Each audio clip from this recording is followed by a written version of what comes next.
से बोलिए श्री कृष्ण भगवान की जय, राधा रानी की जय। जय श्री कृष्ण, राधे राधे। प्यारे भक्तगणों, आज की वीडियो में मैं आप सभी को सुना रही हूँ राधा रानी की बड़ी ही दुर्लभ कथा। इनकी कथा को जो भी भक्त श्रद्धा भावना से और संचित मन से पूरा श्रवण करता है, राधा रानी उसकी सभी मनोकामना को पूर्ण करती है। कथा इस प्रकार है। एक संत बरसाना में रहते थे और हर रोज सुबह उठकर यमुना जी में स्नान करके राधा जी के दर्शन करने जाया करते थे। यह नियम हर रोज का था। जब तक राधा रानी के दर्शन नहीं कर लेते थे, तब तक जल भी ग्रहण नहीं करते थे। दर्शन करते करते तकरीबन उनकी उम्र 80 वर्ष की हो गई। आज सुबह उठकर रोज की तरह उठे और यमुना जी में स्नान किया और राधा रानी के दर्शन को चले गए। मंदिर के पट खुले और राधा रानी के दर्शन करने लगे। दर्शन करते करते संत के मन में भाव आया कि मुझे राधा रानी के दर्शन करते करते आज 80 वर्ष हो गए, लेकिन मैंने आज तक राधा रानी को कोई भी वस्त्र नहीं चढ़ाया।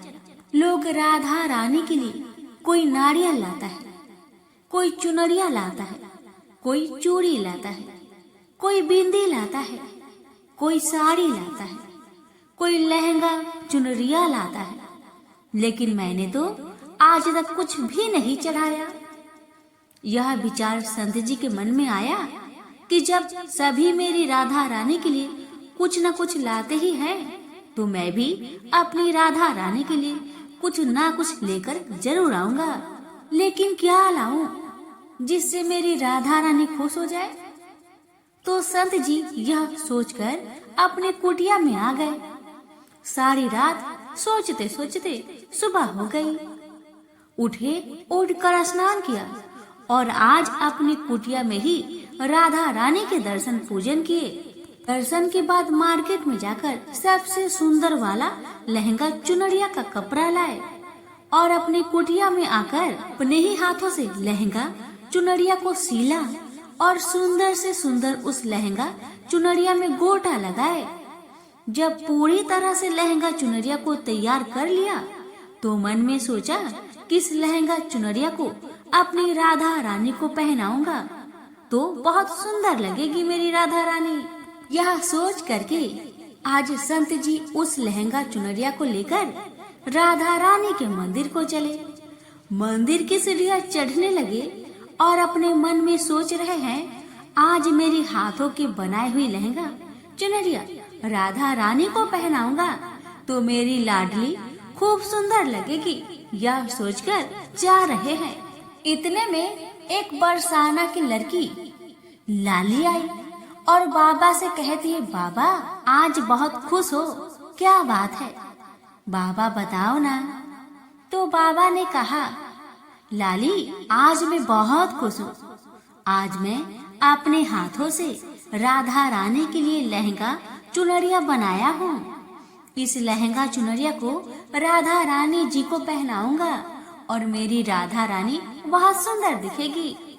उस लाली ने कहा, बाबा मुझे भी दिखाओ ना अपने लहंगा चुनरिया कैसी बनाई है बाबा। लहंगा चुनरिया को देखकर वह लड़की बोली, अरे बाबा राधा रानी के पास तो बहुत सारे पोशाक है, ये पोशाक मुझे दे दो ना बाबा। तो महात्मा बोले कि बेटी तुमको मैं दूसरी बाजार से दिलवा दूंगा, ये तो मैं अपने हाथ से बनाकर राधा रानी के लिए लेकर आया हूँ।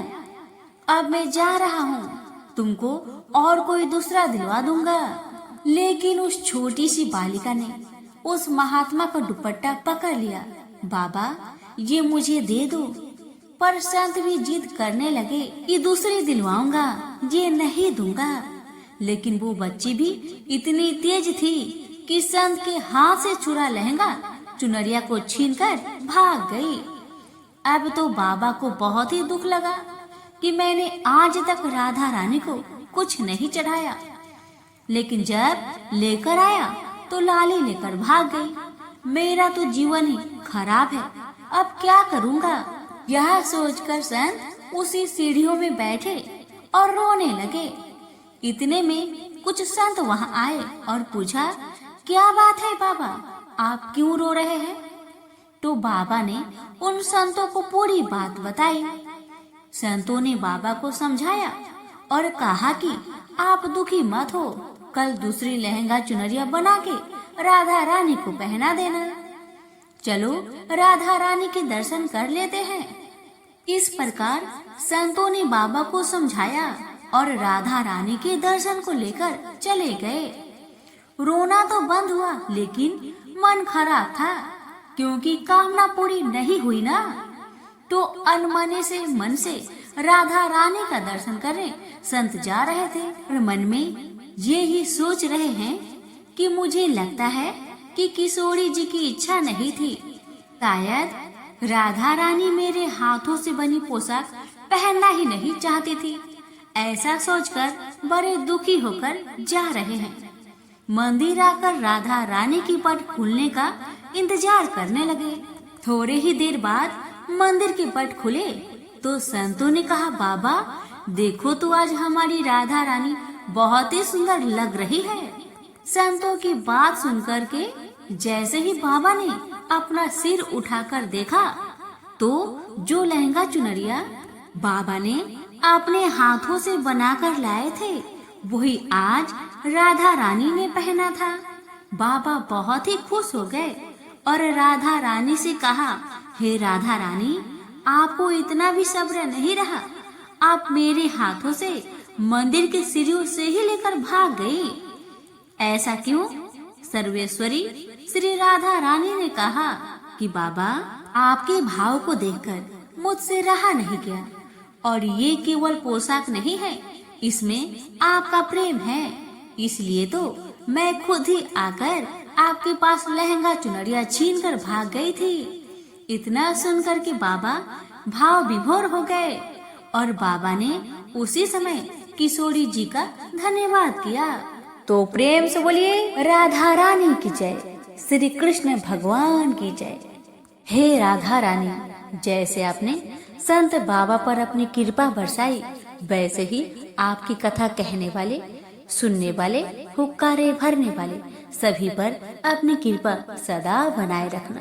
प्रेम से बोलिए राधा रानी की जय, श्री कृष्ण भगवान की जय। आप श्रवण करेंगे सभी मनोकामना को पूर्ण करने वाली विष्णु भगवान की कथा। कथा को अधूरा न छोड़े, पूरा अवश्य सुनिएगा। प्राचीन समय की बात है, एक बार नारद जी अपने प्रभु श्री हरि विष्णु को बैकुंठ धाम में मिलने के लिए जा रहे थे। तब मार्ग में उन्होंने जाते जाते एक नीम का वृक्ष देखा, जिसकी छांव में बैठकर एक महात्मा जी ध्यान में लीन थे। नारद जी के मन में विचार आया कि ये मेरे प्रभु के भक्त हैं, मैं तो जा ही रहा हूँ, क्यों ना इनसे भी पूछ लूं कि क्या ये कोई अपना संदेश भगवान तक पहुँचाना चाहते हैं। ऐसा सोच विचार कर नारद जी ने महात्मा को प्रणाम किया और कहा कि हे महात्मा, मैं सृष्टि के पालन करता प्रभु के पास जा रहा हूँ। अगर आप उन तक कोई बात पहुँचाना चाहते हैं तो मुझे बता दीजिए, मैं उन्हें बता दूंगा। तब महात्मा जी ने कहा, आपकी मुझ पर बड़ी कृपा होगी अगर आप मेरे एक प्रश्न का उत्तर ले आएंगे। तो नारद जी ने कहा कि कहिए आपका क्या प्रश्न है। तो महात्मा जी ने कहा कि मैं भगवान के दर्शन के लिए यहाँ ध्यान व तप कर रहा हूँ। आप बस पूछ आइएगा कि मेरी तरफ से कि मुझे उनके दर्शन कब होंगे। नारद जी ने कहा ठीक है, और वहाँ से चले गए। श्री हरि के पास पहुंचकर उन्हें प्रणाम किया। उनकी पूजा अर्चना करने के बाद कुछ देर उन्हें बताने लगे कि आज आपके पास आते आते मार्ग में एक महात्मा मिले, जो विशाल नीम के वृक्ष के नीचे बैठकर आपका तप कर रहे थे। उनका एक प्रश्न लेकर आया हूँ। दरअसल उन्होंने पूछा है कि आखिर आप उन्हें दर्शन कब देंगे। भगवान ने बोला, दूंगा, नारद जी कहने लगे, परंतु कब देंगे? वो ये जानना चाहते हैं। तो भगवान ने नारद जी को उत्तर दिया कि उन्हें कहिएगा कि जिस नीम के वृक्ष के नीचे वो बैठे हैं, उस पेड़ में जितने नीम के पत्ते हैं, उतने साल बाद मैं उन्हें दर्शन दूंगा। नारद जी यह उत्तर सुनकर आश्चर्य में पड़ गए। उन्हें बुरा लगा, परंतु अब वो अपने भगवान से कुछ कहते भी कैसे। हजारों करोड़ों पत्तों वाले उस नीम के वृक्ष का विचार करके नारद जी सोचने लगे कि अपने भक्त के साथ प्रभु का ऐसा विनोद। इन्हीं सारी बातों का विचार करते हुए वो प्रभु को प्रणाम किए और वहां से लौट गए। वापस आते समय उन्हें वो महात्मा बैठे मिले। जैसे ही महात्मा ने नारद जी को देखा तो उन्होंने उत्सुकता बस पूछा कि आपने प्रभु से मेरा प्रश्न पूछा? नारद जी ने कहा, हे महात्मा, आप उसका उत्तर न ही सुने तो बेहतर होगा, क्योंकि उत्तर बहुत दुखदाई है। परंतु महात्मा जी बहुत जिद करने लगे कि बताइए भगवान ने क्या कहा। तो विवशता बस नारद जी ने कहा कि दुखी मत होना, परंतु प्रभु ने कहा है कि इस नीम वृक्ष में जितने पत्ते हैं, उतने वर्ष बाद वो आपको दर्शन देंगे। ये सुनते ही महात्मा जी खुशी से नाचने लगे और जिसे देखकर नारद जी हैरान हो गए। उन्होंने महात्मा से कहा, कहीं आप पागल तो नहीं हो गए? तो महात्मा ने कहा, नहीं, मैं पागल नहीं हो गया, मैं तो आनंदमय हो गया हूँ। उनकी बात सुनकर नारद जी ने कहा, ये रोने का विषय है ना कि नाचने का?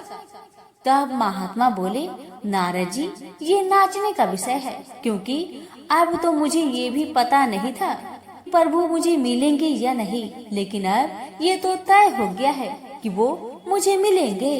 प्रेम से बोलिए लक्ष्मी नारायण की जय। लक्ष्मी नारायण अपनी सभी भक्तों पर अपनी कृपा सदा बनाए रखना।